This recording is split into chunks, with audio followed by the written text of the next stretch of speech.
Jadi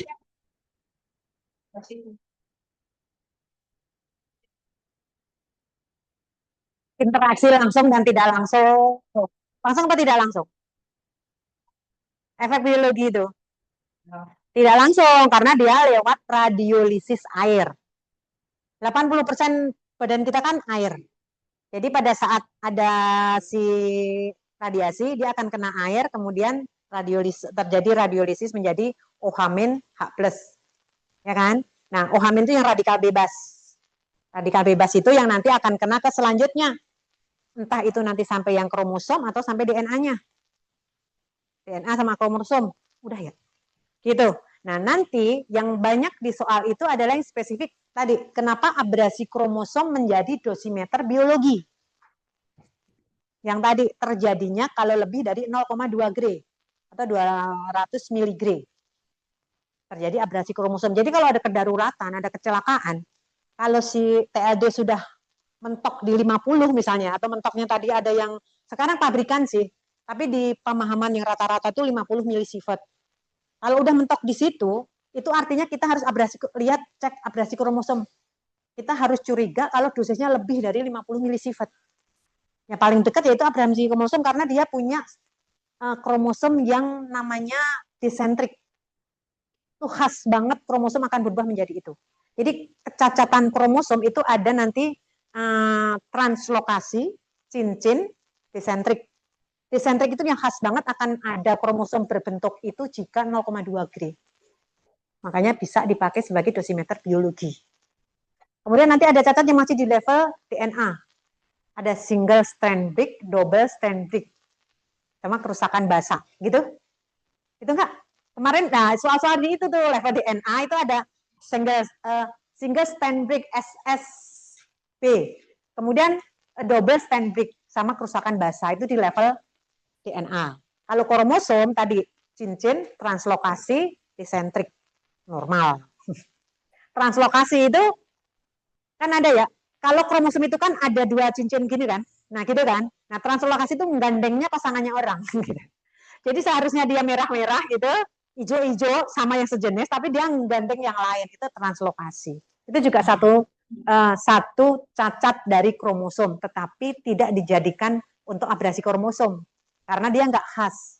Tapi kalau desentrik, itu khas. Kalau ada lebih dari 0,2 Gray, muncullah si desentrik itu. Makanya itu dipakai buat dosimeter biologi. Udah mas? Oh, tadi mbaknya itu dimatikan itu. Oh, kayak gitu. Kemudian ciri-ciri efek yang nanti di soal-soal. Tadi ada stokastik, ada deterministik. Kalau stokastik itu kan probability. Jadi kalau ada di soal kata-kata resiko itu artinya dia stokastik.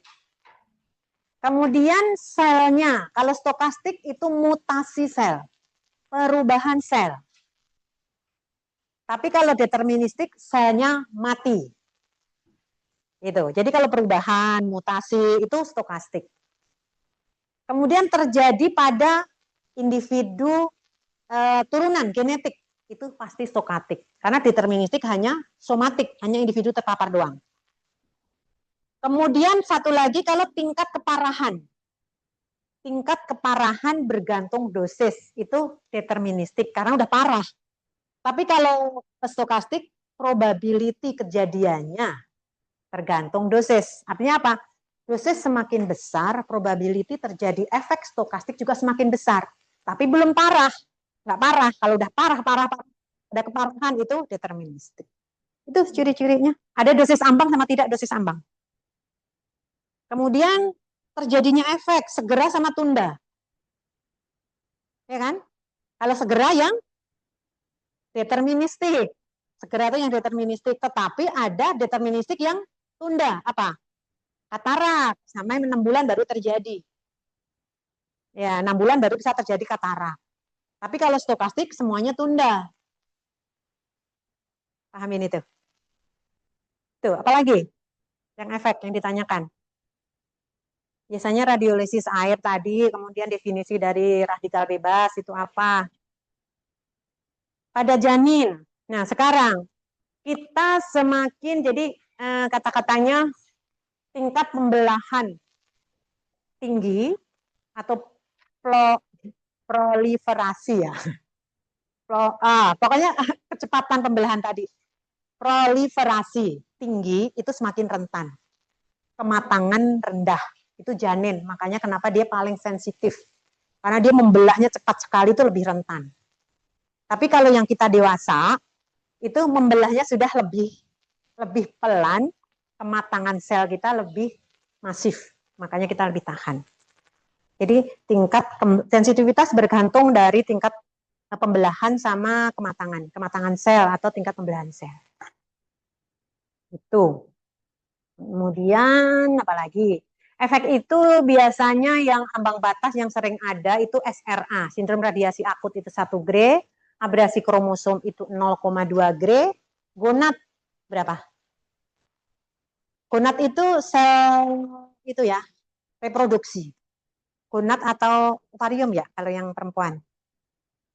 0,15 Gray. Kemudian contoh biasanya ibu hamil, bayinya cacat, retardasi mental, tapi ibunya sudah hamil. Efek apa itu?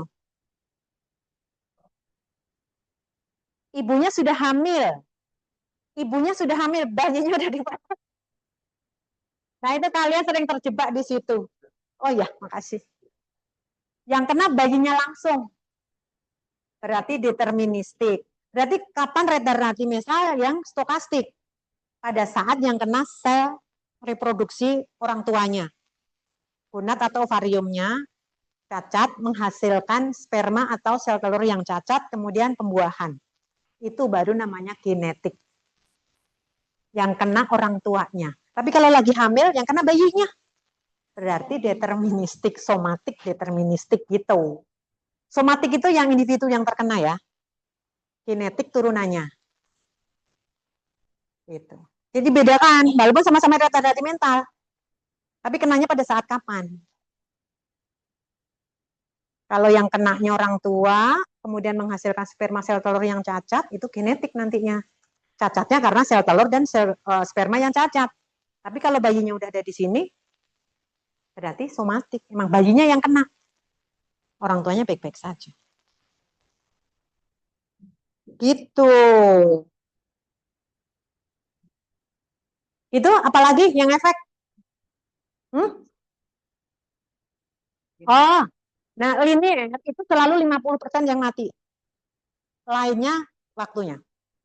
Pasti ada 50, strep berapa. Penulisannya Petaldus kan?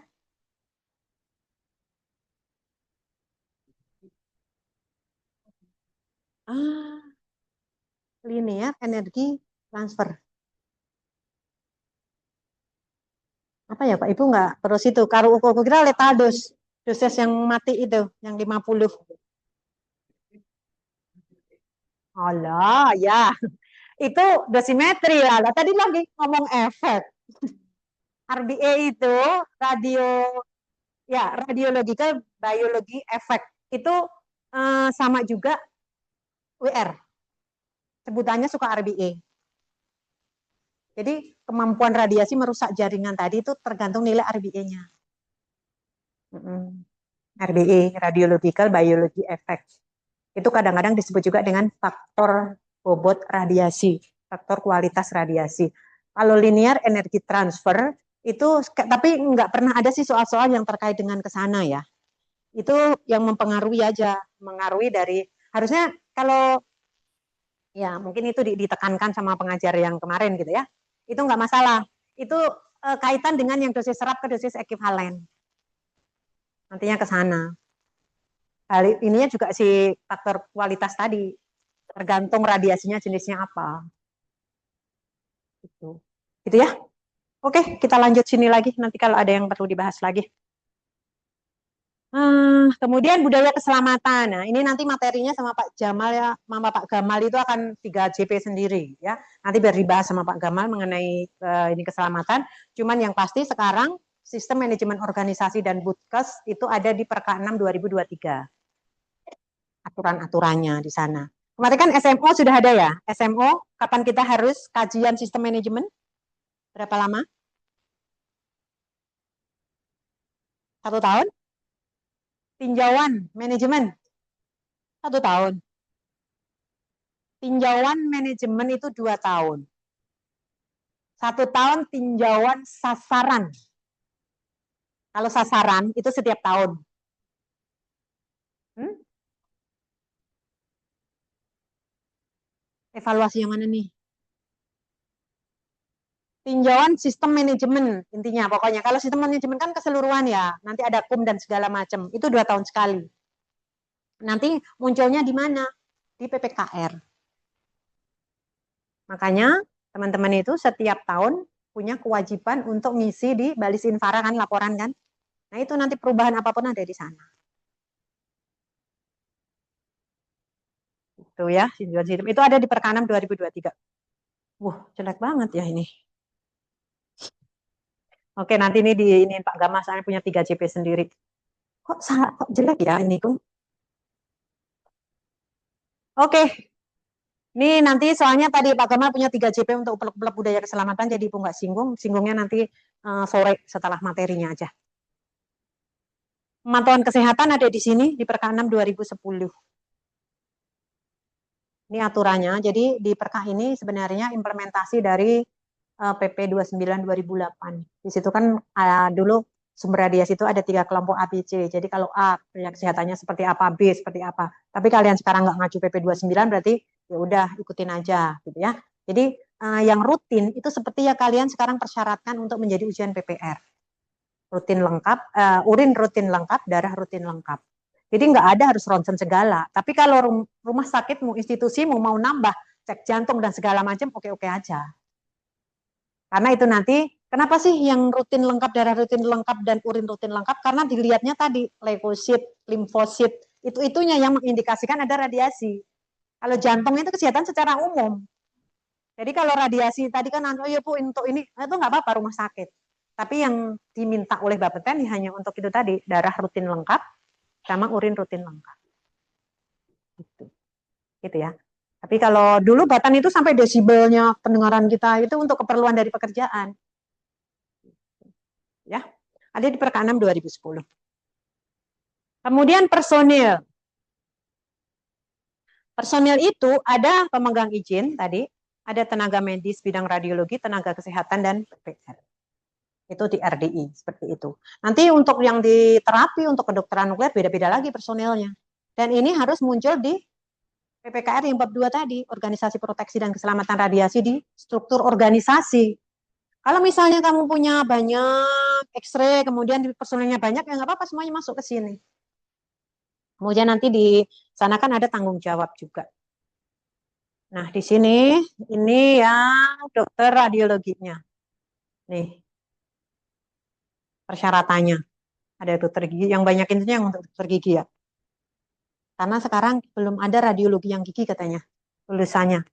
Udah belum sih Pak Dokter? Masih belum. Jadi boleh dirangkap sama dokter radiologi yang lain. Kemudian di sini ada fisikawan medik dan radiografer. Wajib loh fisikawan medik itu.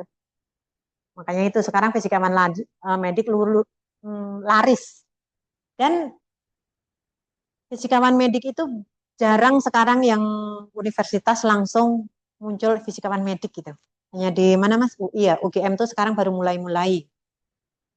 Kemarin di kami Poltek Nuklir mau itu profesi tapi harus ada dapat izin dari profesi dulu. Nah, itu belum bisa memenuhi, artinya nggak jadi fisikawan medik. Kalah sama yang medik-medik katanya. Kayak gitu. Radiografer juga harus lulus dari Kemenkes ya. Kemudian nanti kalau yang radiografer untuk industri itu harus ada LSP sendiri. Kebetulan masih di BRIN, ada sih di luaran. Kalau di sini kan yang dari standar Kemenkes sebagai radiografer diwujudkan dengan STR-mu. Jadi kan ada SIB yang melekat. Itu. Oke. Kemudian ini menjamin pelaksanaan seluruh aspek proteksi terhadap pasien. Minimal surat rujukan tadi. Jadi kalau tadi kaitannya yang pertanyaannya Mbak itu tadi ternyata nggak ada itu, kembalikan lagi ke dokter ahlinya. bukan kewenangan dari radiografer dan PPR-nya untuk mengasih tindakan. Jadi kalian hanya melakukan tindakan sesuai dengan rujukan yang diberikan oleh dokter ahli. Gitu ya. Karena tanggung jawab kesehatan keselamatan pasien itu dokter. Gitu ya. Jadi nanti kalau di soal-soal itu pokoknya kalau pasien itu dokter ahli bukan kalian. Itu masuk paparan medik. Tapi kalau paparan kerja baru kalian sebagai PPR. Ya. Kemudian ini menyediakan kriteria pemberian wanita hamil. Makanya kalau ada orang hamil itu juga harus dari rujukannya itu harus jelas. Karena tadi bayi yang tingkat pembelahan selnya tinggi, rentan banget, itu jangan sampai di ronsen kan gitu. Kecuali memang perlu banget itu. Jadi nanti kita di asas manfaat lebih besar dari resiko itu tadi. Kayak gitu. Jadi nggak boleh kan kita ujuk-ujuk, saya minta di ronsen dong. Nggak boleh kan? Boleh. Oke. Kemudian PPR. Nah ini tugasnya PPR. Kenapa sini uplek-uplek PPR-nya? Ya. Membantu pemegang izin. Ini di Perkampat 2020. Bunyinya begini. Membantu pemegang izin dalam menyusun, mengembangkan, melaksanakan. Gitu. Jadi sampai tersusunnya dokumen PPKR tadi PPR. Kalau pemegang izin menyusun, kalau ini membantu menyusun. Maksudnya pemegang izin memfasilitasi lah. Memantau pelaksanaan PPKR. Jadi kalau membuat PPKR itu yang simpel saja, yang itu bisa dilakukan. Kemudian memantau pelaksanaannya. Di situ kalian harus ngontrol di bab 3, deskripsi fasilitas, peralatan dan peralatan penunjang. Itu ada jelas daerah pengendalian, daerah supervisi. Ada jelas alat ukur radiasi. Nah, ini kata-kata yang membantu memantau pelaksanaan tadi. Jadi kalau sudah ada alat ukur, sudah ada TLD, ada personal dosimeter, PPR memastikan, salah. PPR memastikan personal dosimeter digunakan pada saat bekerja dan dilepas pada saat tidak bekerja. Karena kadang-kadang orang pada didiemin aja, gantung aja di situ TLD. Bahkan Ibu pernah kan di Batan gitu ya dulu ini, kemudian udah di ronsen, saya nanya PPR-nya mana? Nggak ada, akhirnya radiografer. Mas kok pakai baju itu mana TLD-nya mas? Ada Bu, ditaruh di baju tapi digantung. Jadi TLD-nya ada di baju. Kan salah, jadi untuk ini ngukur siapa? Ngukur baju apa ngukur kamu? Gitu. Jadi personal dosimeter itu melekat ke kamu kemana-mana pada saat kamu bekerja. Nah itu siapa yang mengingatkan? PPR-nya. Itu artinya ini. Kemudian yang intervensional, misalnya yang fluoroskopi, tiket lab fluoroskopi itu memastikan di situ, karena fluoroskopi itu yang paling banyak potensi kena radiasinya. Dokternya langsung megang di sini, ini sumbernya. Makanya Ibu selalu ceritakan di sini, pada saat kan sekarang persyaratan BPJS, tenaga medis, tenaga kesehatan harus dapat pengetahuan proteksi radiasi, gitu kan. Nah itu di RSUD dulu, udah lama sebenarnya itu. Begitu si Kemenkes mengeluarkan itu, RSUD Tulungagung itu pertama kali ngundang kami gitu dari Pusdiklat untuk ke sana. Kemudian kita simulasi pekerjaan fluoroskopi. Hanya make mungkin KIVI 135 ya. Kemudian itu pura-puranya di kepala yang mau dicek. Pakai dosimeter aktif tadi, bukan dosimeter. Hanya pokoknya berapa detik gitu. Udah lebih dari 1 milisievert. Coba bayangkan kalau itu diulang-ulang. Itu. Jadi simulasinya ini pasien, biasanya kepalanya situ kasih buka dosimeter. Kemudian ini dokter ahlinya duduknya di sini, ada PPR di sini, pendamping pasien. Itu beda-beda. Ya, dokter ahli semuanya yang ada di situ kan pakai apron kan. Itu udah. Jadi kalau pakai apron kita ngeceknya di luar apron atau di dalam apron? Dalam apron. Kayak gitu. Kita simulasi begitu. Ada yang dapatnya 0,16 mili. Itu paparan kurang dari 1 menit. Makanya sebesar itu gitu. Kalau yang langsung tadi di sentralnya lebih dari 1 mili. Itu simulasi begitu. Jadi teman-teman kalau di sana nanti nggak apa-apa simulasi dengan X-ray-nya sendiri supaya keselamatannya lebih terpantau. Yang kegiatan untuk pemeriksaan wanita. Bahkan kalau di klinik saya kan kerja sama dokter-dokter gitu kan.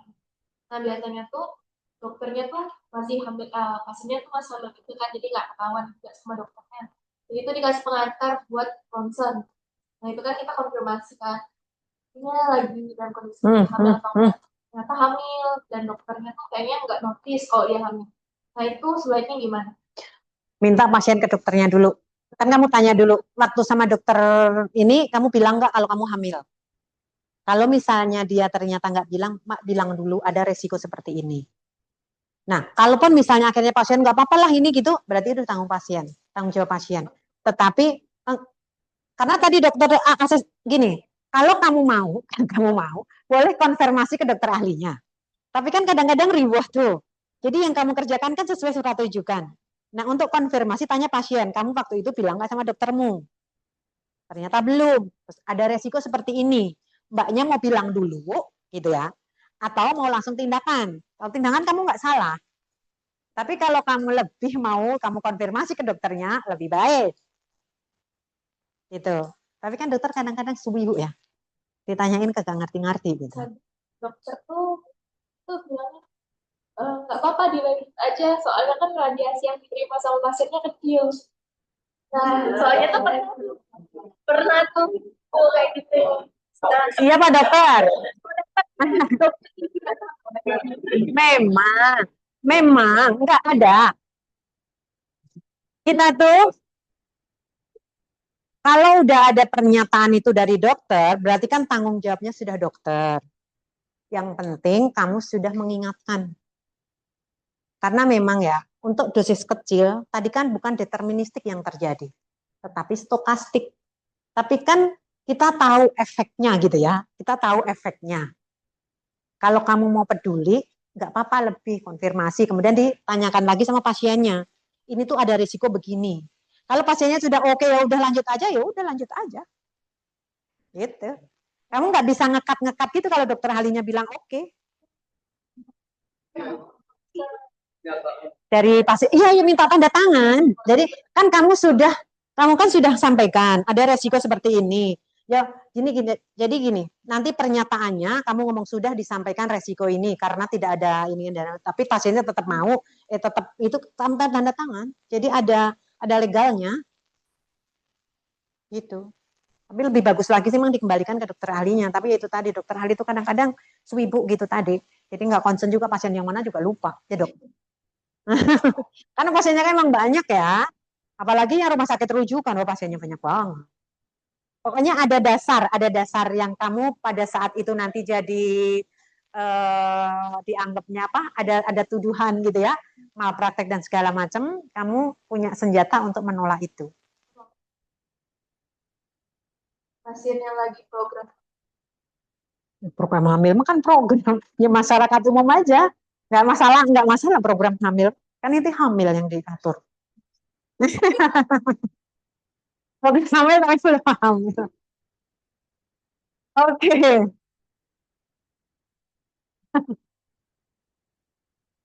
Ini ya, hmm, memantau pelaksanaan tadi. Nah, tapi PPR itu tanggung jawabnya paparan kerja ya, paparan kerjanya ya. Jadi artinya yang untuk pekerja radiasinya. Ingatkan tadi, TLD kan pekerja radiasi kan yang pakai. Kemudian memastikan ketersediaan alat yang tadi sudah bahas ya, berdasarkan jenis radiasi, respon energi, dan rentang skala. Oh, Ibu lupa satu lagi. Setelah dikalibrasi, bagaimana langkah pembacaannya? Ini nggak boleh lupa nih. Ini sering soal ada begitu, sepele, tapi kalau sampai lupa berkurang satu. Apa? Dicek apanya? Enggak dicek apanya dulu. Menggunakan survei meter. Nah, cek validasinya. Itu tanggalnya, tanggal kalibrasi masih berlaku. Terus yang kedua, cek baterai kedua, cek one ya, nggak boleh tertukar. Pertama, validitas kalibrasi. Yang kedua baru baterai. Yang ketiga baru skala pembacaan. Itu sekuen, nggak boleh bolak-balik. Itu ya, jadi cek sertifikat kalibrasi, cek baterai, skala pembacaan. Gitu. Soalnya kemarin aku lihat tayangannya baterai dulu. Nah, khawatir kebalik, nggak boleh gitu. Nggak boleh kebalik, harus sertifikat kalibrasi dulu. Jadi berlaku dulu, baru cek baterainya. Ya, kalau yang di RDI mah nggak terlalu itu ya. Ya tadi di fluoroskopi. Jadi cek baterai ini kapan sih kita harus ganti baterai?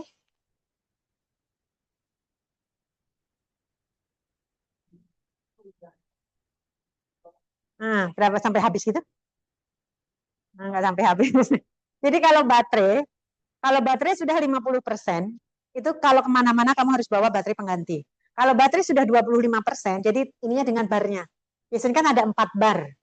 Kalau baterai sudah 25%, sebelum bekerja diganti dulu. Jangan sampai pada saat kita bekerja, baterai habis, itu nggak ngukur, kamu bilang itu baik-baik saja, ternyata karena baterai habis. Ya, 25% itu harus kamu replace. Makanya kalau 50%, terutama ini yang industri yang mobile, kayak UTR itu. Pokoknya kalau mau sayang Bu masih 50%, bawa nggak apa-apa. Tapi begitu 25% mau kegiatan, ganti baterai.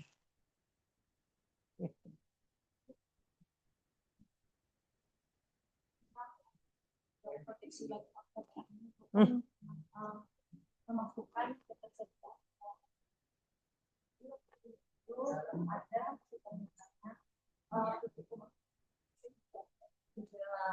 Hmm. Hmm.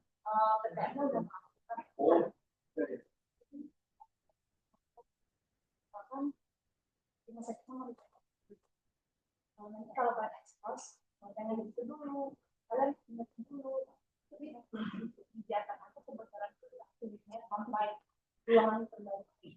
UKES gimana UKES? Kan UKES gitu kan termasuk fasilitas, termasuk kebocoran dinding. UKESnya oke kan? Nah, UKESnya oke seharusnya nggak ada kebocoran jendela. Berarti,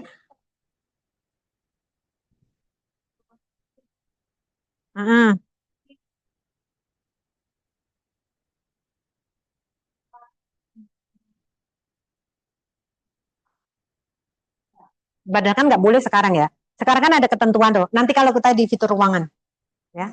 Jadi sebenarnya itu sudah harus diakomodasi pada saat UKES. UKES kan selain fasilitas, maksudnya ruangannya, juga alatnya. Jadi kalau UKESnya sudah oke, artinya harusnya sudah nggak ada kebocoran lagi. Apalagi untuk yang tadi jendela apa sekarang nggak boleh ada jendela kan? Ada jendela pun setelah 2 meter gitu, maksudnya kalau untuk ventilasi segala macam. Nanti kita bicara kaca PBmu. Oh, kaca yang buat ngintip-ngintip.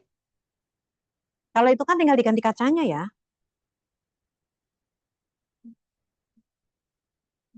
Hmm, hmm. Oh, ya nggak apa-apa kalau udah begitu kan nanti sebagai PPR harusnya terlalu mahal ya. Nah nanti dikasih ada di situ tanda. Jadi pada saat itu di on kan jangan ada orang di sekitaran situ. Kamu membuat daerah kerja lagi. Jadi itu masuk daerah pengendalian yang nggak boleh diakses pada saat XC on.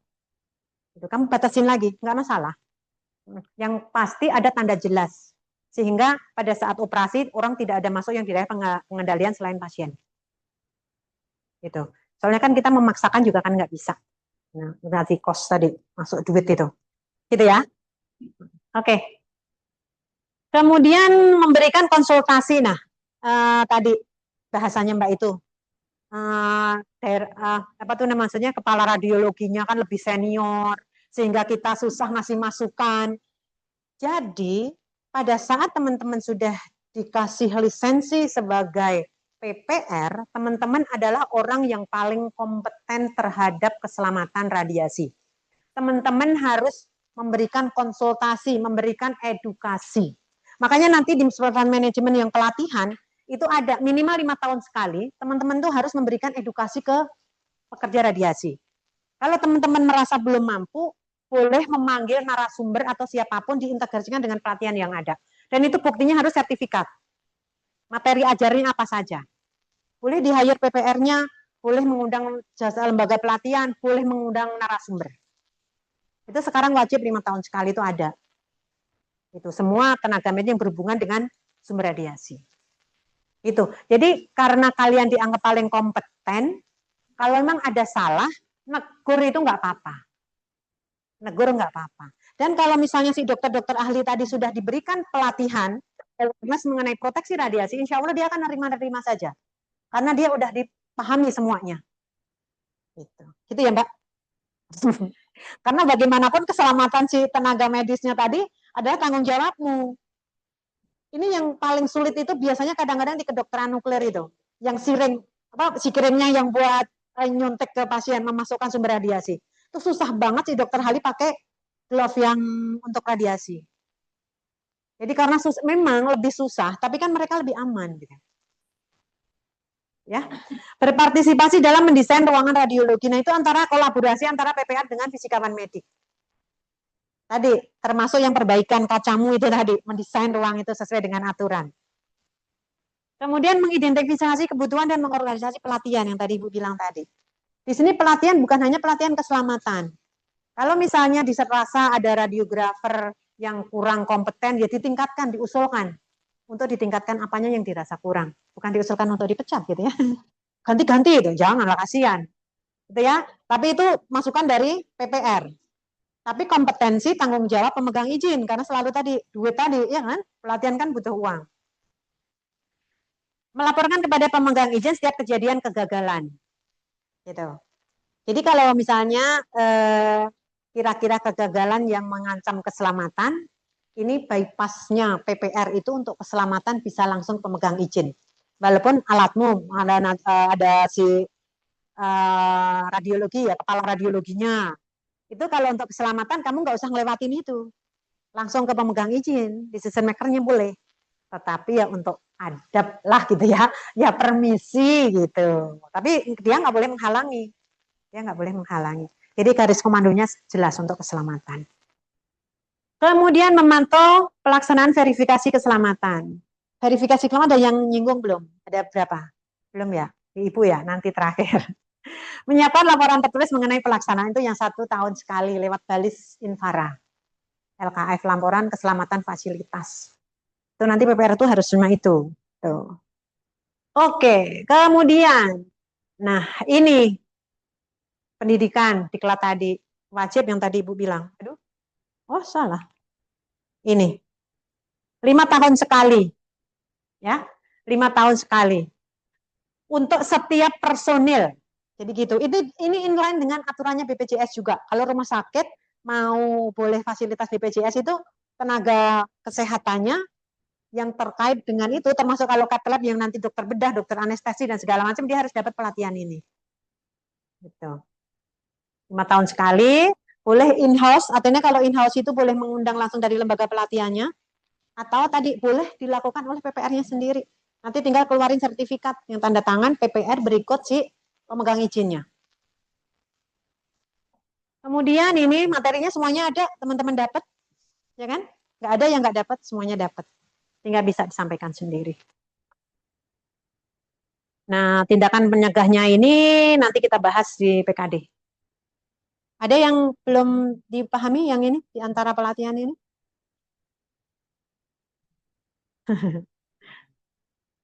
Oke, sudah.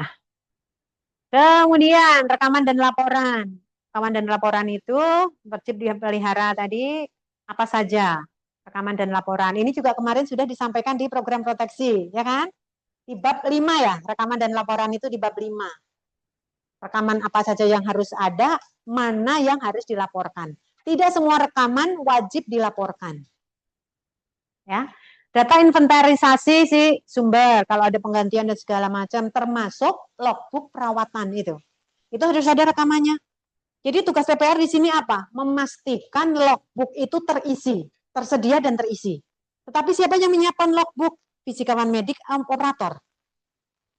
Bukan PPR untuk logbook penggunaan alat. Ya kan? Kan di bab 4 prosedur proteksi, prosedur keselamatan untuk pasien pendamping pasien PPR, prosedur keselamatan untuk pekerja radiasinya PPR, prosedur untuk pemantauan dosis PPR, pemantauan kesehatan PPR. Tapi kalau yang untuk alat, prosedur pengoperasian alat, prosedur perbaikan alat, prosedur macam-macam yang terkait dengan alat adalah fisikawan medik dan operator. Gitu. Nah, kalau ada prosedur tadi, ada pengoperasian alat, itu supaya terkontrol harus ada logbook. Kalau ada prosedurnya, sekaligus menyiapkan logbooknya. Nah, yang memastikan logbook terisi, PPR. Paham nggak batas garis itunya? Jadi PPR tuh sering-sering lah ngeliat logbooknya. Kok hari ini nggak diisi? Termasuk kalau untuk sini, untuk dosis pasien ya. Yang harus dilapor ke si Intan. Siapa yang laporin ke si Intan? Misi.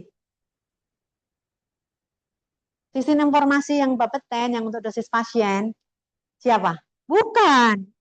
Radiografer, supervisi, fisikawan medik. PPR nggak punya kewajiban untuk laporin dosis ke si Intan. Jadi PPR itu hanya untuk pekerja radiasi. Fisikawan medik ya, banyak sekali kerjaannya dia. Jadi yang nanti operator. Ini ya. Jadi ini kemudian pemantauan dosis per orang. Dosis personal menggunakan dosimeter aktif, dosis pasien. Ini rekamannya, pemantauan kesehatan, pemantauan paparan, verifikasi, sertifikat kalibrasi. Ini semuanya rekaman. Tapi tidak semua dilaporkan. Kita lihat. Nah, ini sertifikat tadi data perbaikan yang kejadian terkait ini kalau ada paparan berlebih kalau untuk di RDI itu. Kemudian daftar pelatihan tadi sertifikatnya.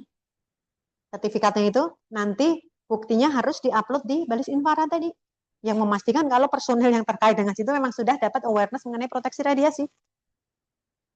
Ini nanti ditandatangan oleh PPR-nya yang ngasih materi sama pemegang izinnya. Itu kemudian, nah ini yang perlu dilaporkan. Ya tadi Ibu bilang, ini ya. Jadi monitoring untuk dosis pasien dilakukan oleh siapa? Laporan harus dilakukan dan atau disupervisi oleh fisikawan medik. Artinya fisikawan medik yang bertanggung jawab terhadap dosis pasien, termasuk pendamping pasien.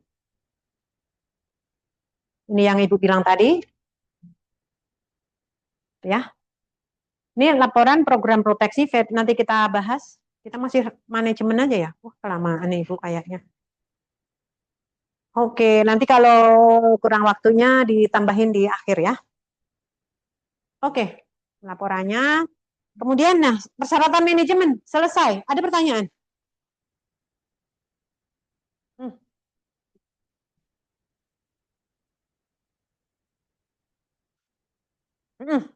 Ya. Bab 4 prosedur-prosedur juga ada di bab 5. Prosedur kan prosedurnya ada di situ, logbooknya, hasilnya kan semuanya ada di bab 5. Iya, semua di sana. Makanya rekaman semuanya di bab 5. Makanya di prosedur itu kan prosedur pada saat normal sama prosedur pada saat darurat. Ya kan?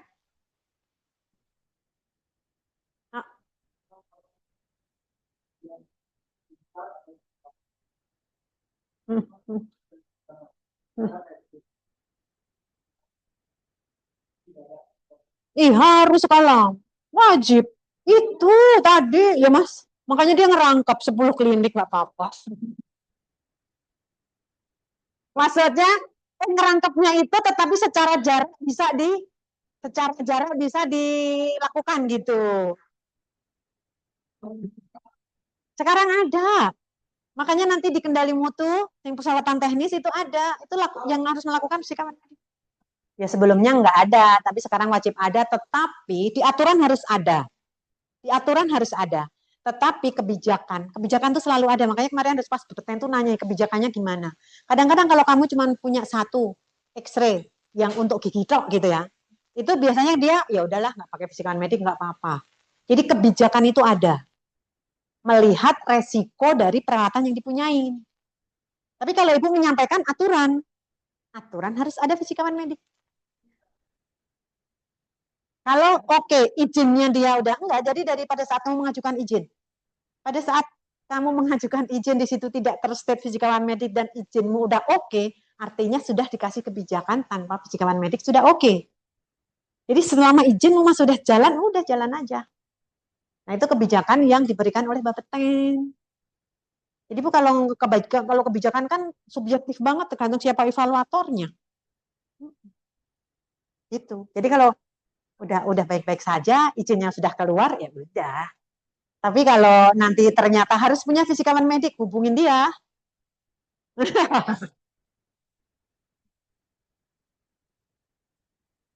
Ada? Ada pertanyaan lagi persyaratan manajemen?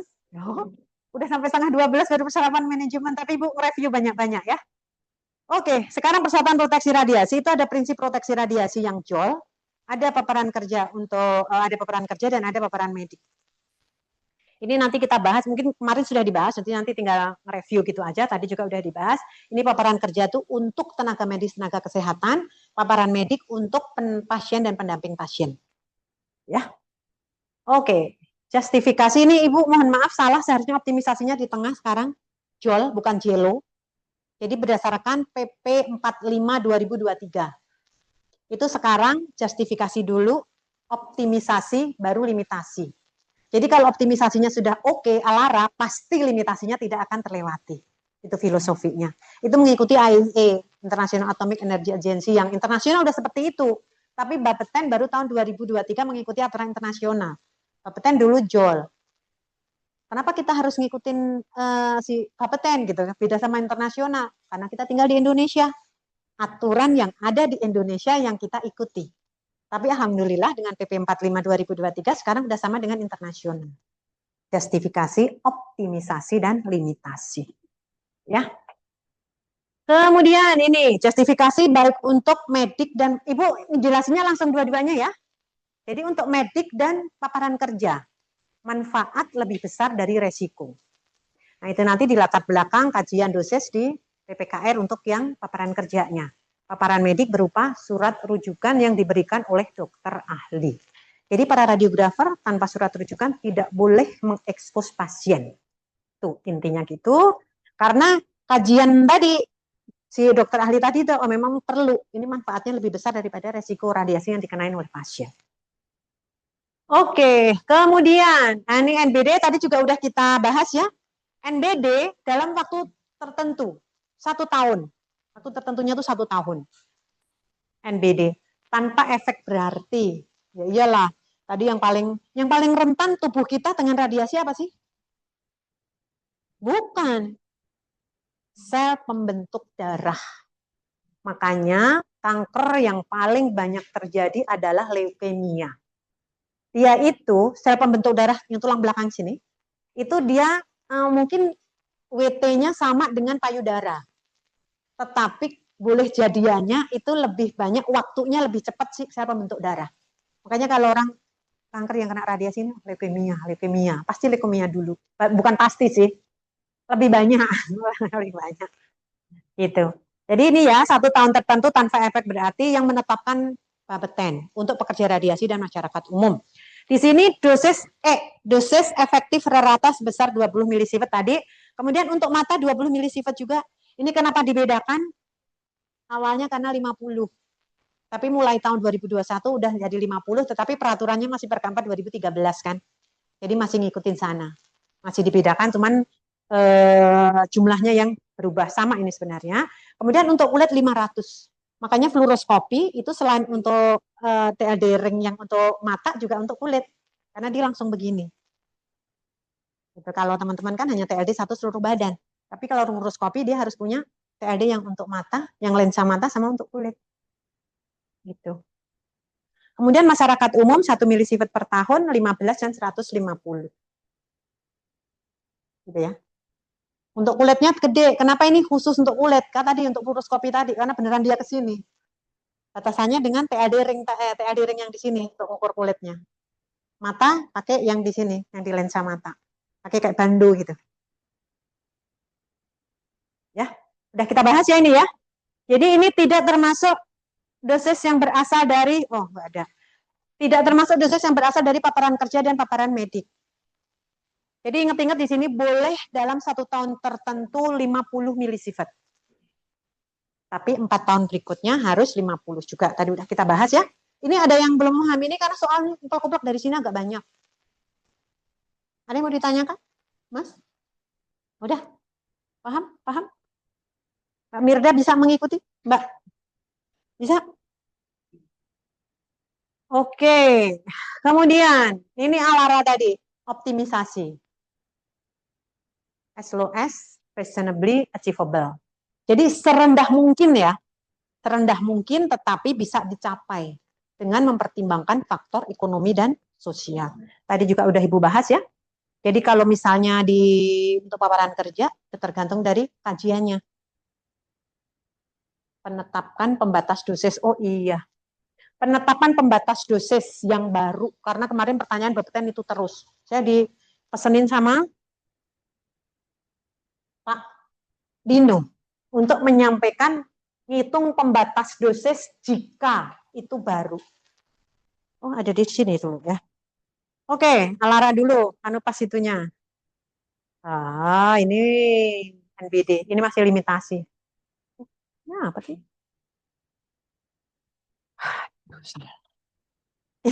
Ini optimisasi, yang ini limitasinya ya, ini limitasi. Ini dua notasinya salah. Oke, sekarang Ibu kayaknya sweetnya gitu nggak semuanya. Jadi optimisasi, maaf, ini optimisasi yang Ibu bahas dulu. Serendah mungkin, itu di sininya,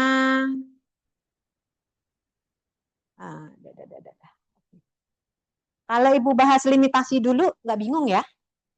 Limitasi. Limitasi batasannya NBD.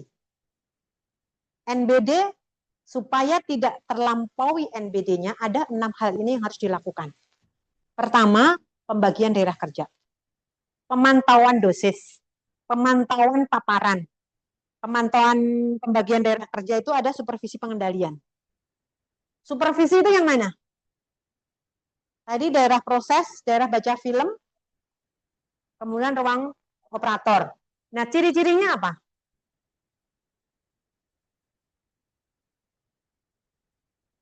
Pekerja radiasinya boleh dapat dosis berapa di daerah supervisi? 1 sampai 6. Kenapa 1? Kenapa nggak dari 0?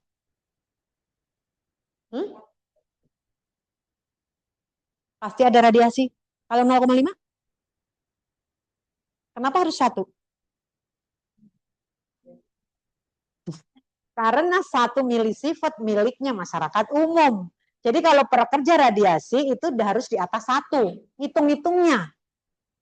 Jadi daerah supervisi adalah daerah yang memungkinkan pekerja radiasinya mendapatkan dosis lebih dari dosis untuk masyarakat umum. Yaitu 1 milisievert sampai dengan 6. Bebas kontaminasi. Tentu saja kalau X-ray nggak ada kontaminasi ya. Daerah pengendalian di atas 6 sampai dengan 20 NBD. Itu ya, pembagian daerah kerja. Kemudian daerah pengendalian tadi di ruang pemeriksaan, supervisi tadi udah di tingkat yang sudah kita sebutkan tadi.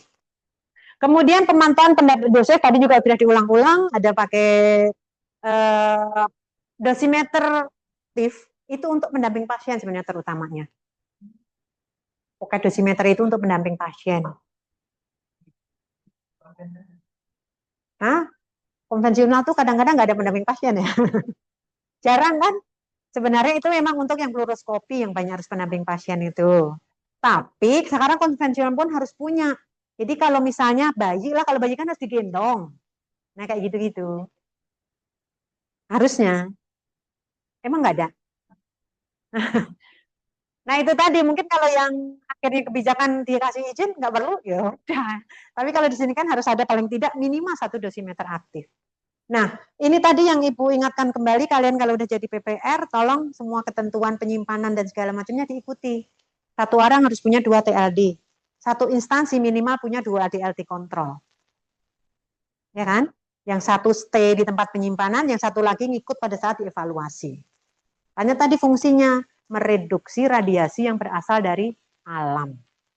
Makanya TLD kontrol nggak boleh kemana-mana, adanya hanya di tempat penyimpanan.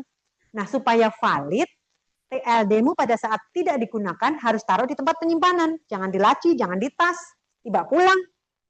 Nanti nggak bisa dikontrol. Dapetnya jadi nggak akurat. Gitu, ya. Kemudian pemantauan paparan itu pada saat ukes ya, atau pada saat baru kan harus ukes, fasilitas baru, mesin X-ray baru, atau setelah perbaikan itu juga harus ukes, itu termasuk paparannya. Tapi kalau fluoroskopi yang intervensional itu rutin sebelum digunakan, pada saat setelah digunakan. Itu hari-hari seperti itu kalau yang fluoroskopi. Tapi kalau kalian kan nggak punya X-ray, nggak punya monitor area, makanya itu. Nah itu nanti ukes itu kapan? 4 tahun untuk yang umum, 3 tahun untuk mamografi. Ya, jadi ada 4 tahun. Siapa yang melakukan UKES? Hmm? Lab dosimetri ya sebutannya selalu begitu. Lembaga lab dosimetri yang diakreditasi Bapeten untuk melakukan UKES. Siapa, apa gunanya UKES?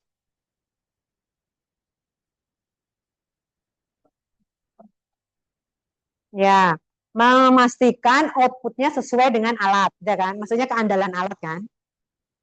Keandalan fasilitas. Siapa yang menetapkan alat itu andal? Hah? Enggak, ada personelnya khusus. Tenaga ahli. Yang menetapkan X-ray itu andal atau andal dengan perbaikan, itu tenaga ahli.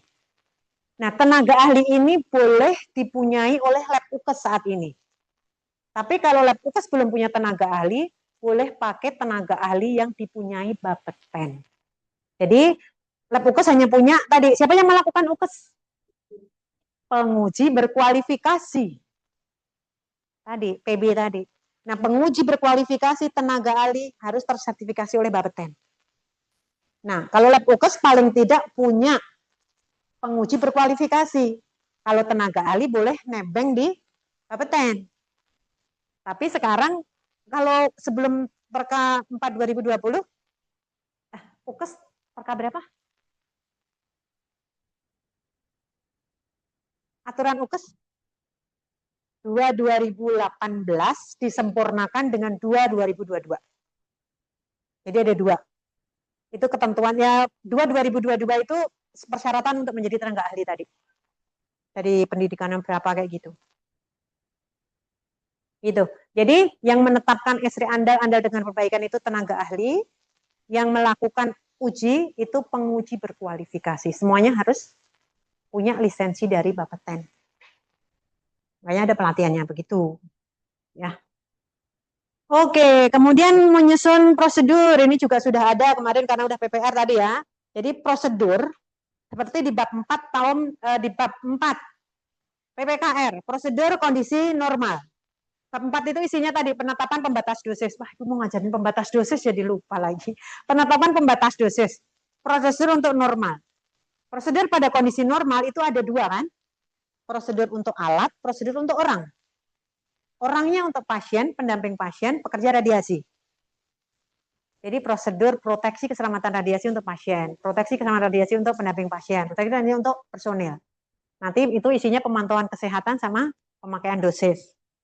Itu yang nyusun PPR. Kemudian prosedur untuk alat. Yang tadi Bu yang nyusun fisikawan medik sama OR-nya, radiografernya. Ada pengoperasian, perbaikan, ganti tabung lah apa gitu yang melekat. Kemudian ada prosedur kondisi darurat. Pertama kali adalah identifikasi paparan potensial. Itu adalah salah satu verifikasi keselamatan nanti di paling terakhir materi kita. Itu adalah identifikasi paparan potensial. Kalian boleh lihat di Perka 4 2020. Kemudian ditambahkan dengan potensi dari kalian amati masing-masing alatmu. Nah, di situ setelah ada identifikasi paparan potensial, kemudian ada rencana penanggulangan keadaan darurat. Jadi di situ ada itu kemarin di PPKR disampaikan kan? Ya. Itu. Kemudian peninjauan sekarang Ibu ngajarin di sini. Pembatas dosis. Pembatas dosis untuk pekerja radiasi ditetapkan oleh pemegang izin. Untuk masyarakat umum ditetapkan oleh Bapeten sebesar 0,3 milisievert per tahun. Nah, berapa penetapan pembatas dosis? Semakin kecil kan alara tadi ya, semakin baik. Asal bisa dicapai. Jangan udah kecil banget tapi lebih terus gitu ya.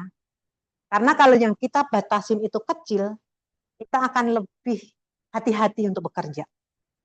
Ya kan?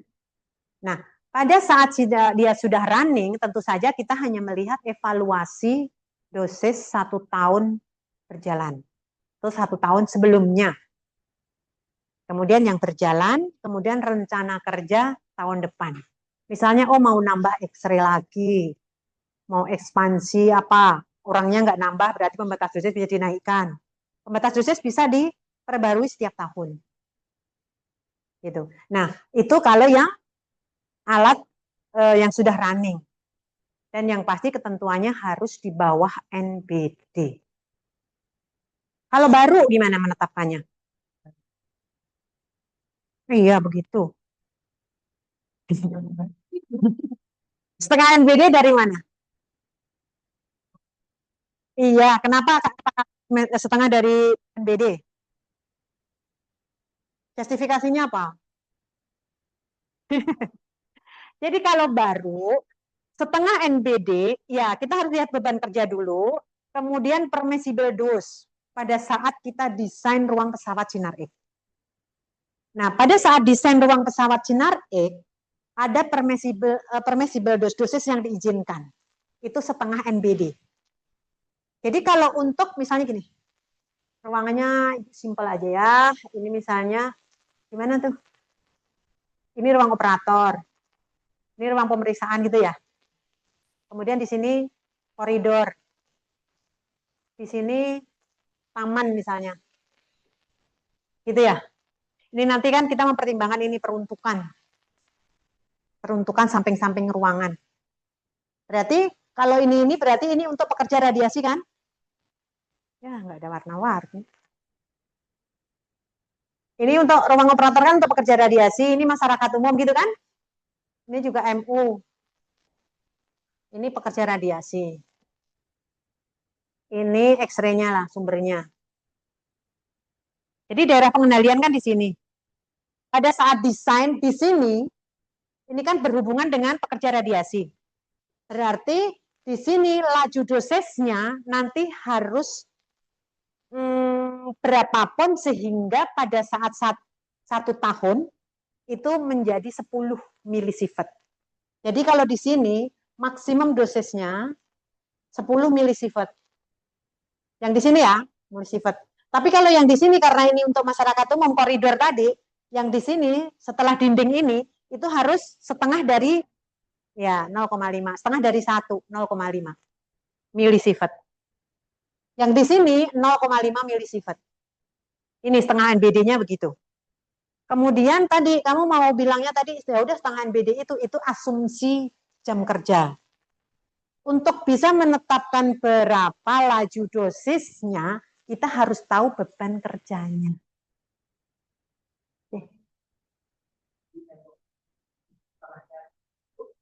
Karena ini untuk pekerja radiasi.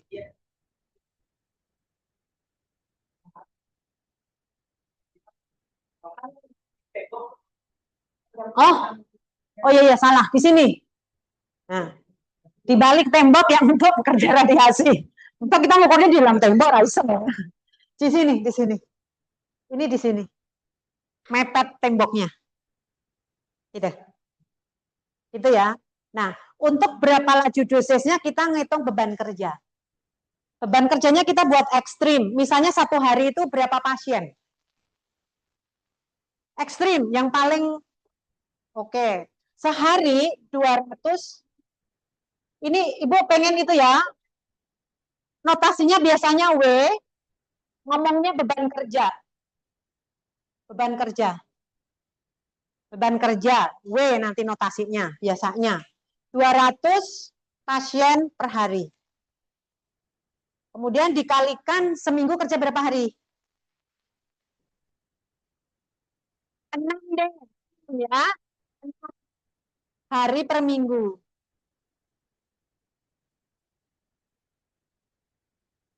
Kemudian setahun berapa minggu? 50 minggu aja ya. Minggu kan? Tahun. Nah, sekali expose berapa? Termasuk warming up-nya, termasuk aging. Jadi pada saat mau persiapan dengan 200 pasien, kira-kira berapa kali? Kalau pasien ini kan 1 kali expose pasien berapa menit, berapa detik? Anggap 1 detik, ya. Enggak apa-apa kan kita untuk batasan kan nggak apa-apa dinaikin. Tapi ya jangan 1 jam gitu kan, kelamaan nanti jadi banyak sekali.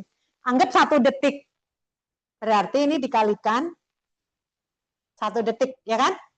Kali expose 1 second per pasien.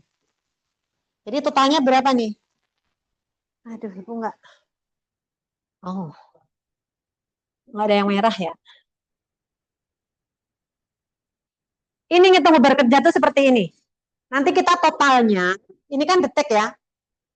Ini pasien, pasiennya coret sini pasien. Harinya coret sini. Minggunya coret sini. Jadi nanti ini satuannya menjadi second per tahun, ya kan? Ya enggak? 200 pasiennya kan dicoret ke bawah, harinya sama ini. Di bawah ini di atas, minggunya ini minggu, di bawah di atas. Per tahun, second per tahun. Itu 200 kali 6 kali 300. 60.000 kan? 60.000 second. Nah, berapa jam? Dibagi 3.600. 60.000 dibagi 3.600. Hah? 16,6 jam. Hanya segini setahun itu sebenarnya X-ray-mu dioperasikan. Kemudian kamu lebih lebay-lebay lah. Oh, mungkin untuk nanti perawatan, untuk gitu ya. Kamu mau tambahin berapa? Ya paling paling banyak menjadi 20 jam. Boleh begitu? Boleh, dan itu harus tulis di bab 4 PPKR. Karena kalau kalian tidak menetapkan beban kerja, Bapeten akan menetapkan sesuai Bapeten 2000 jam. Nanti kalau udah pakai penetapan beban kerjanya Bapeten, kecil sekali yang kamu harus penuhi. Itu agak susah memenuhinya. Jadi kalau misalnya kalian nggak menetapkan beban kerja, nanti Bapeten minta untuk masyarakat umum ini adalah 0,5 dibagi 2000. Jadi nanti ketemunya 0,1. 0,5 dibagi 2000. Berapa tuh? 0, milisievert. Jadi nanti 0,125 gitu kayaknya deh.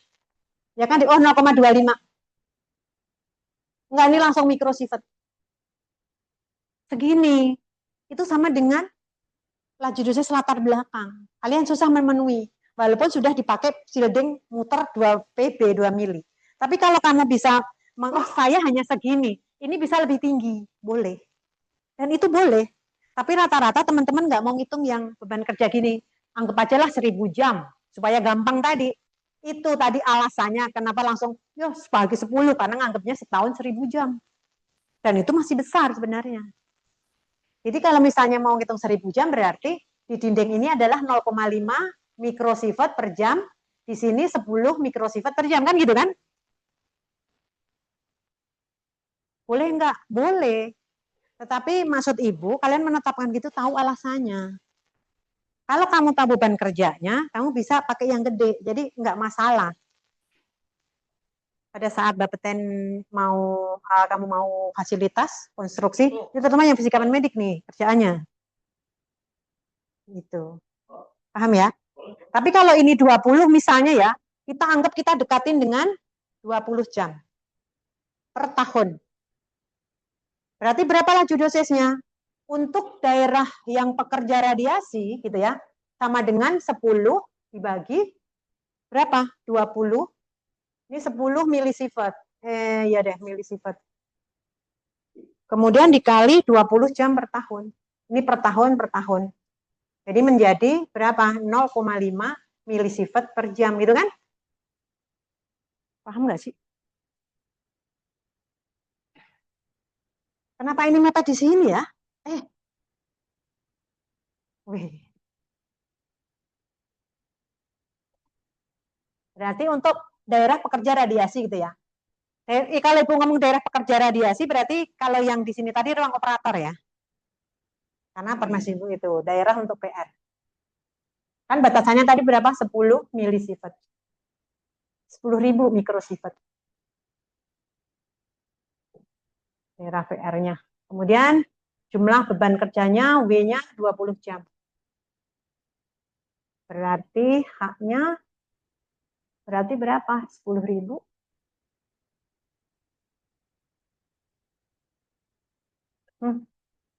Mikrosievert per 20 jam. Berapa tuh? 1.000. Bisa 500. itu kan lebih mudah dipenuhi. Tapi kalau kamu tadi misalnya yang mau 10 gitu ya, 10 ini ya udah langsung aja ini anggapnya dideketin dengan 1000 jam W-nya. Itu 1000 jam itu sebenarnya dulu angka dari Pusdiklat Batan yang pertama kali mengusulkan Bapeten itu. Karena load kerja kami bisa 1000 jam untuk sumber radiasi yang ada di Pusdiklat. Karena kita pelatihannya banyak sekali. Industri medik dan pakai sumbernya besar-besar. Pakai iridium. Itu. Jadi gini, ngitung beban kerja itu gitu. Jadi nanti kalau teman-teman pertanyaannya, bagaimana menetapkan pembatas dosis jika pembatas dosis di awal operasi.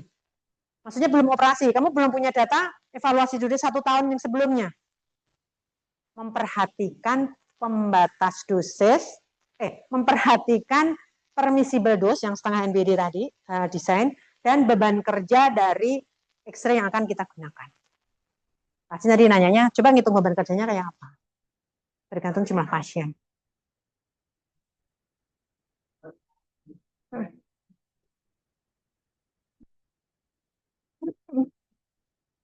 Memang masih diperkirakan itu kan kemarin ada pertanyaan begitu soalnya. Kalau misalnya sudah operasikan ya kita tinggal evaluasi dari dosis tertinggi. Kemudian beban kerja selanjutnya. Jadi mau perkiraan operasi itu peperangan kaki yang paling ekstrim. Atau anggap aja lah kita 1000 jam gitu juga nggak apa-apa juga. Tapi kalian tahu maksudnya dasar itu apa gitu. Dan yang ingat, jadi teman-teman kalau ngomong pembatas dosis sama juga dose constraint tadi ya, udah terbiasa Bapeten itu, teman-teman khawatir soalnya kemarin ada yang nggak, maksudnya mereka membedakan antara dose constraint dengan pembatas dosis, padahal itu adalah hal yang sama kan. Jadi teman-teman pahamin itu. Kalau pertanyaan dose constraint artinya ya pembatas dosis itu. Dan hati-hati menetapkan jangan terlalu kecil, karena kalau kalian sudah menetapkan yang kecil, itu yang akan digunakan sebagai batasan. Nanti kaitannya dengan kedaruratan. Kalau dapat evaluasi dosis berlebih, itu akan dikasih tata laksana kesehatan. Oke, kok baru sampai sini udah jam 12. Pertimbangan khusus wanita hamil. Udah, ini kan Ibu udah dari sini udah disampaikan. Ininya begini, sembari jalan-jalan. Nah, daerah pengendalian udah dibahas. Kemudian, ya ini, perlengkapan proteksi radiasi. Untuk apron, nah saat ini sebenarnya yang diagnostikan nggak ada lagi ya. Semuanya langsung intervensional ngikutinya, ketentuan. Ini masih yang lama. Jadi apron juga sekarang 0,35. Karena yang konvensional juga nggak pernah pakai apron kan? Pakai nggak? Nggak ada. Buat apa gitu ya? Itu pasti intervensional. Jadi ketetapan ini masih tayangan yang lama. Jadi masih berdasarkan Perka 4, Perka 8 2011. Ini kita yang sekarang yang di bawah ini, yang intervensional. Sekarang itu. Kemudian tiroid, sarung tangan, pelindung mata. Di yang baru itu sekarang pelindung gunap enggak wajib. Ya, wajib adanya pelindung mata. Itu aja lah, pokoknya intinya 0,35 untuk persyaratan untuk intervensional. Kecuali sarung tangan 0,25. Yang lain 0,35. Ya. Kemudian daerah supervisi udah dibahas ya. Nah, ini tuh. Waduh. Iya. Nah, ini memberi tanda dan batas yang jelas, memasang tanda pada titik akses keluar masuk. Tadi ini kaitannya dengan Ibu yang lampu tadi ya. Lampu itu tolong dijaga. Kemudian prosedur tadi udah dibahas ya. Udah dibahas. Ada prosedur acuannya ada di sini, lampiran 3. Apa saja. Kemudian disesuaikan dengan X-ray-nya masing-masing, bisa dilihat di manual book-nya. Terutama fisika medis radiografer. Karena tata kerja dari alat itu ada di manual book-nya. Kemudian pembatas dosis sudah Ibu bahas, itu setiap tahun ya bisa diperbaiki. Jadi kalau misalnya menetapkan tadi perkiraan di awal, saya menetapkan hanya 5 milisievert. Ternyata load kerjanya banyak gitu ya. Lebih. Ya udah itu direvisi lagi, tahun depan diajuin lagi. Ngajuinnya itu enggak tersendiri, saya ngajuin pembatas dosis enggak. Hanya ngisi di LKS tadi, laporan keselamatan fasilitas yang per tahun. Kalau itu sudah oke, Bapeten oke, berarti itu sudah disetujui. Maksudnya persetujuan Bapeten itu kita nggak harus mengajukan sendiri, tetapi hanya dari laporan kita. Kemudian nanti pada saat perpanjangan izin pemanfaatan, sekarang kan 5 tahun, itu juga udah sah sebagai persetujuan dari Bapeten. Oke, kemudian ini tadi ya udah dibahas ya, pembatas dosis ini yang untuk masyarakat 0,3 milisievert per tahun. Oke, kemudian ini untuk kapan kita harus UKES tadi, paparan kerja. Karena tadi kalau konvensional maupun paparan kerja pada saat UKES kan, sama kalau ada perubahan fasilitas atau X-ray-nya. Ruang selesai dibangun, baru direnovasi, diperbaiki, perangkat lunak terkait dengan itu yang baru dimodifikasi. Jadi nanti outputnya akan berbeda. Kita juga harus UKES lagi. Tapi kalau tidak mempengaruhi keluaran, perlu. Tapi kalau diganti apanya sehingga keluarannya berbeda gitu ya, itu baru UKES lagi. Begitu ya Pak? Kemudian pemantauan ini alat ukur tadi jenis radiasi, respon kategori dan rentang skala. Ya, pengukuran cukup ya terkalibrasi tadi untuk menggunakan monitor area, dicek sertifikat kalibrasi, cek baterai, kemudian pelajari pembacaan skalanya. Kemudian pemantauan dosis juga udah bolak-balik, ya sudah dibahas. Tadi yang belum Ibu sampaikan kayaknya prinsip kerja. TLD itu eksitasi, udah ya. Kalau film bed, fotokimia, kemudian pakai dosimeter aktif, ionisasi. Mekanismenya tahu ya? Tahu. Nanti diulangnya nanti sore terakhir. Oke. Pemantauan dosis perorangan 75 tahun, 75 tahun, 30 tahun gitu ya. 30 tahun atau pekerja radiasi berusia 75 tahun. Kemudian yang terakhir ini nanti akan dibahas Ibu di materi PKD, kedaruratan. Kalau mendapatkan dosis berlebih. Nanti dibahas di sana.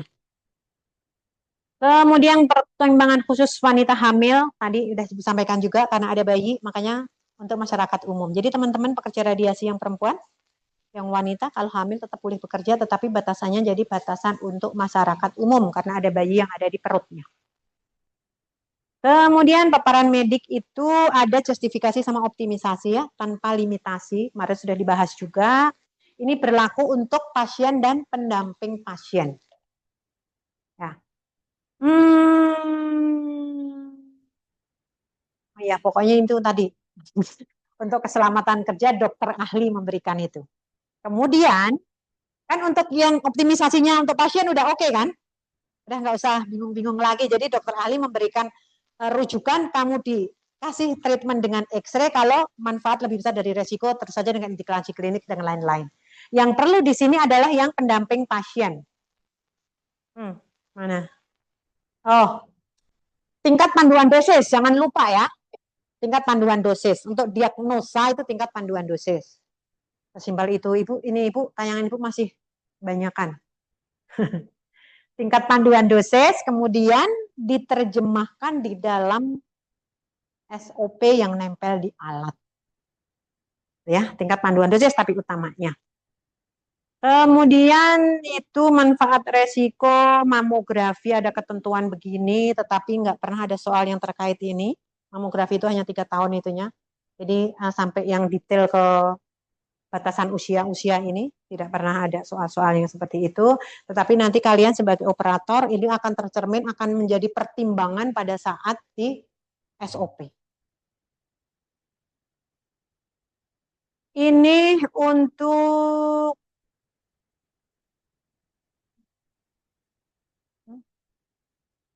oh ya oke. Ini prosedur-prosedur. Ini tingkat panduan dosis, udah Ibu ulang. Ibu duluan sih jelasinnya ya, jadinya mengulang lagi. SOP yang harus ada tadi. Itu kenapa kalian harus penuhi? Karena ada di Perka 4 2013. Jadi sistematika PPKR yang kalian pakai itu adalah sistematika yang ada di Perka 4 2013. Yang disampaikan yang ada 5 bab tadi. Kemudian diulang lagi di Perka 4 2020. Itu sama sistematikanya. Termasuk TLD yang 3 bulan sekali tadi. Itu juga di Perka 4. Karena kalian tadi telatnya banyak, Ibu nanti keluarnya jam 12 lewat 15. Ya, 15 menit lagi.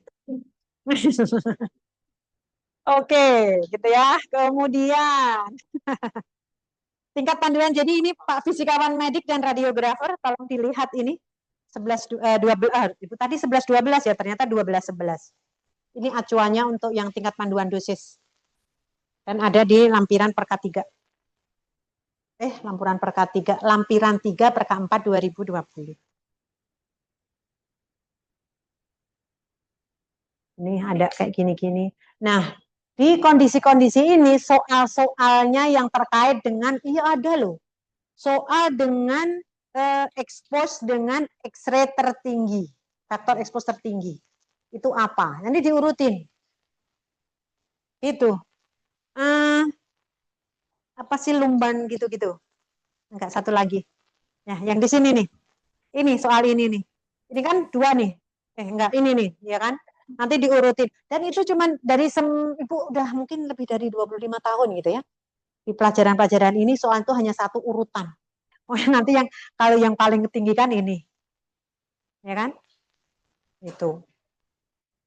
Tapi itu satu soal sih. Mungkin kalau radiografer udah hafal kali. Ya kan? Nanti diurutin dari yang paling gede TV-nya gitu. Fismed. Ini baru ada Fismed. Jarang Fismed ikut itu loh. Fismed itu biasanya ngambilnya medik 1. Kenapa ngambil medik 2? Karena dia mau ke klinik-klinik dia, tahu.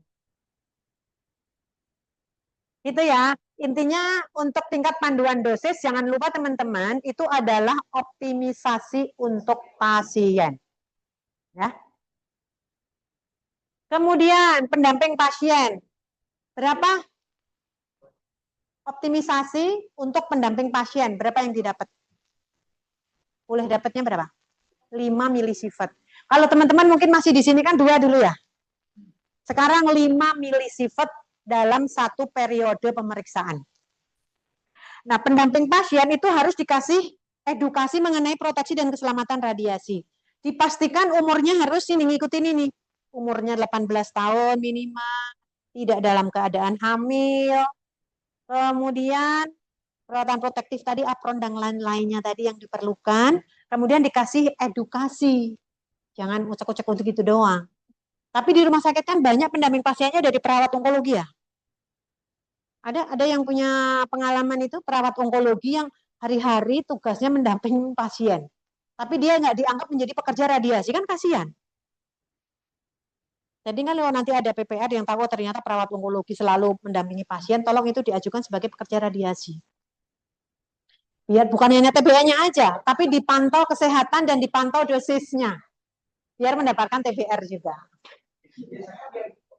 Sekarang TBR itu sudah terstate di PP 45 2023. Wajib. Nah, apa Ibu lupa ya, pasal 39 pasal apa Ibu lupa, tapi di bawahnya itu sesuai dengan kemampuan perusahaan. Memang begitu. Kita nggak bisa memaksakan dan nggak ada minimalisasi, nggak ada minimalnya. Nggak ada minimalnya. Tapi Bapeten kayaknya mau ngasih itu kok. Bapeten mau ngasih minimalnya. Tapi belum. Karena banyak masukan itu Bapeten sekarang mau ngasihin kompensasi minimal untuk pekerja radiasi. Gitu. Tapi belum. Ini ya, pembatas dosis 5 milisievert dalam satu periode pemeriksaan. Kemudian, masih program jaminan mutu 10 menit. Program jaminan mutu ini intinya memastikan alat tadi andal tadi. Ada 2 pemenuhan persyaratan teknis itu di program jaminan mutu. Persyaratan teknis dan verifikasi keselamatan. Jadi di sini berfungsi baik lah, ini pokoknya udah umum nih ya. Menurut aturan klinis, personel yang kompeten dengan menggunakan peralatan yang terpilih itu UKES tadi loh. Program itu salah satunya dilakukan dengan UKES. Dalam kondisi aman dengan biaya memang minimum. UKES mahal loh. UKES mahal nggak Pak? Fisikawan medik masuk penguji berkualifikasi nggak? Iya ikut harus ikut. Mahal loh, berapa juta gitu. Tapi ya 4 tahun nggak apa-apa lah jadi murah. Kemudian tujuan pokok untuk ini, akurasi dan ketepatan diagnosa pasien. Jadi akurasi keluaran, sehingga yang sampai ke pasien sesuai dengan hitungannya si dokter ahli. Makanya yang dicek itu kan keluaran dari X-ray. Kalau andal, keluaran dengan yang disetting di panel tadi, di kontrol panel itu akan sesuai. Gitu. Jadi mengurangi penyinaran radiasi, meningkatkan citra. Ini sudah dibaik-baikin, operatornya ini sampai bolak-balik ya sama juga gitu ya. Nggak boleh ya, nggak bisa diulang-ulang untuk pasien. Itu. Mengurangi biaya artinya apa? Kalau dulu kan kita kan pakai film ya, paling tidak kalau diulang kan ada film lagi kepake, kita punya kos lagi untuk nyuci-nyuci gitu. Sekarang karena DR gampang banget ngulangnya ya. Ini terus akhirnya pasiennya nanti jadi korban. Tolong ya kalian aware terhadap pasien. Kemudian ada di sini pengkajian kualitas gambar, analisis penolakan, evaluasi dosis, dan ini sebenarnya untuk di Medik 1 karena UKES, materi-materi ini maksudnya. Jadi yang teman-teman kalau di RDI pokoknya UKES untuk apa tadi? Untuk akurasi sehingga keperluan pasien itu bisa terlaksana gitu loh. Tanpa merugikan si pasiennya. Ini semuanya ada yang di UKES. Ya.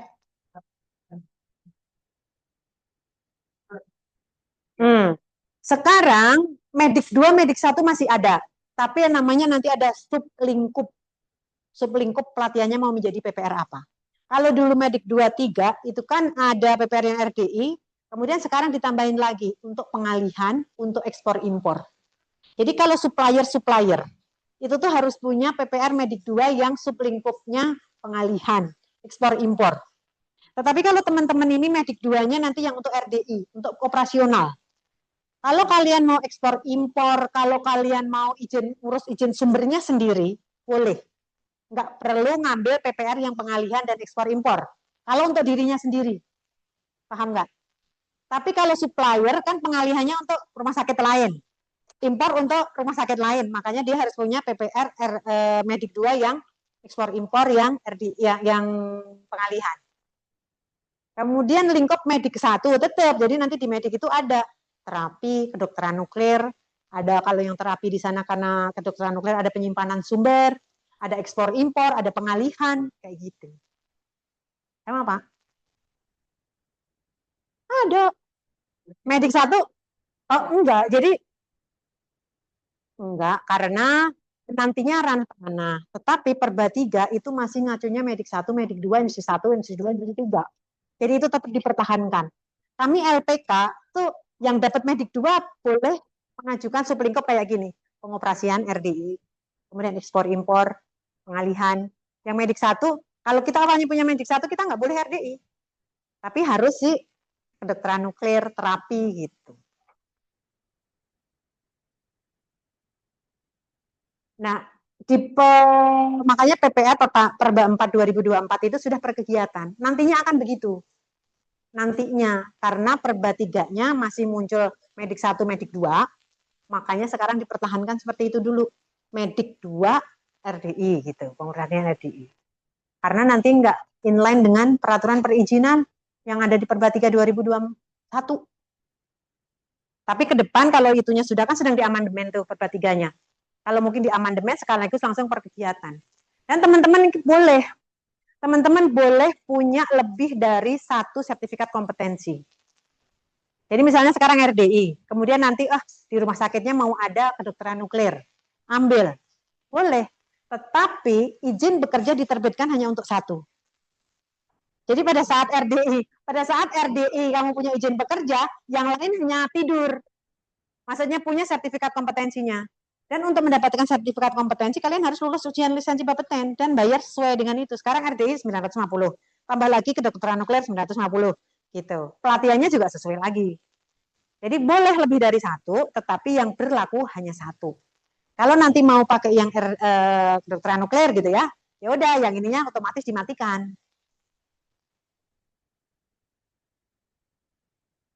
Nah,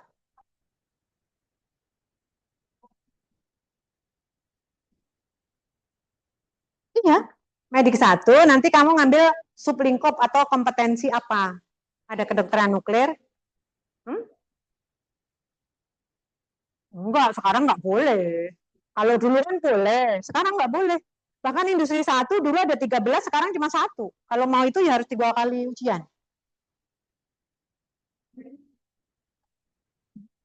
Kalau mau dua-duanya, iya. Tapi pelatihannya bareng. Nggak ngambil kompetensi yang mana. Tapi yang berlaku hanya 1. Gitu. Termasuk untuk yang jualan alat kesehatan, itu kan medik 1. Gitu. Nah itu tadi yang tadi ekspor impor pengalihan. Oke, ini verifikasi. Oke. Nah, ini ya persyaratan. Jadi tadi kan persyaratan keselamatan radiasi ada 4 ya. Persyaratan teknis sama verifikasi keselamatan ini masuk di program jaminan mutunya. Nah, kayaknya untuk di sini nanti Ibu keep aja di belakang ya. Pada saat sebelum materi kedaruratan. Masa agak banyak kalau di gitu kayaknya nggak bisa selesai juga. Nanti akan Ibu bahas. Udah jam segini, kasihan nanti kamu. Itu sekarang tak cukupkan dulu. Nanti ini dilanjutinya pada saat di materi kedaruratan sama yang terakhir kan masih Ibu sampai jam malam nanti. Oke, sekarang istirahat dulu.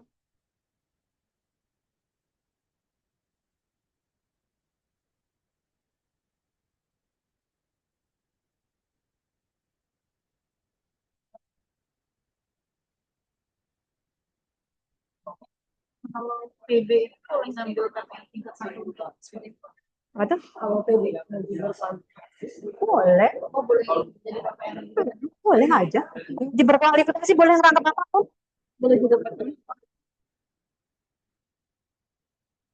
Tapi pada saat dia bertindak sebagai penguji, DPR-nya orang lain. Dalam satu report gitu, kamu nggak boleh menjadi penguji berkualifikasi juga sebagai PPA dalam satu report ya.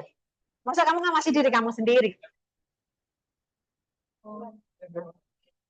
Harus orang lain. Tapi pada saat kamu nggak lagi jadi penguji berkualifikasi, kamu boleh jadi PPA, mengawasi orang lain. Tugas uparnya gitu ya. Nah. Klinik hewan itu sudah. Oh iya, belum. Nah, Ibu tanya ya. Yang klinik hewan tuh sekarang ketentuannya kayak apa? Dari apa? Importir. Importir. Jadi ini cuma ikut materi aja nggak ikut SIB. Kenapa nggak ikut SIB, ikut SB aja? Kelasnya juga kan juga.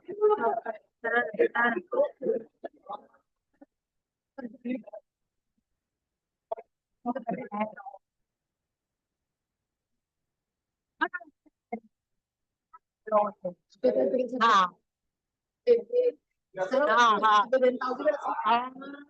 iya, PPR-nya 1 sayang kalau importer gitu sekaligus. Jadi nanti kan punya kompetensi importer, ada yang buat pengalihan, nggak apa satu satu.